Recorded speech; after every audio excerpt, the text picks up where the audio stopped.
Hi friends, good evening. So இன்றைக்கி வந்து video எதை பற்றி அப்படின்னு பார்த்தீங்கன்னா, லைஃப்பில் வந்து நான் ஆல்ரெடி சொல்லியிருந்தேன், early 20s அண்ட் லேட் டீன்ஸில் இருக்கவங்க எல்லாருக்குமே இந்த video.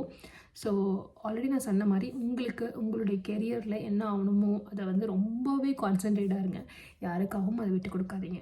And point number 2, if you going to get married, please be strong.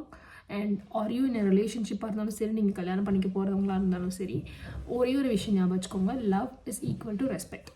The person who is ready to respect the partner the same way they need the respect is only the proper love. Okay, நீங்கள் ஒருத்தவங்க வந்து எந்த அளவுக்கு respect பண்ணணும் அவங்கள அப்படின்னு நினைக்கிறாங்களோ அதே ரெஸ்பெக்டை உங்களுக்கு கொடுக்குறவங்க மட்டும்தான் வந்து உண்மையான லவ்வாக இருக்க முடியும். Because it is like we will never respect someone else like us. எனக்கு கொடுக்க வேண்டிய மரியாதையை நான் வேறு யாருக்குமே கொடுக்க மாட்டேன். only to my partner I will be ready to give that respect. So அந்த ரெஸ்பெக்டை ரெடியாக உங்களுக்கு கொடுக்குறவங்கள இருக்கவங்கள மட்டும் உங்களுடைய பார்ட்னரை சூஸ் பண்ணுங்கள்.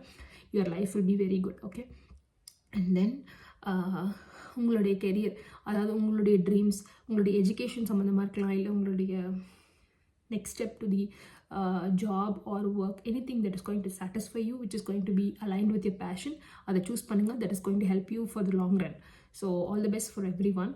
So whichever path you choose, be so wise in that and also maintain the consistency to improve you day by day. Thank you. Bye bye.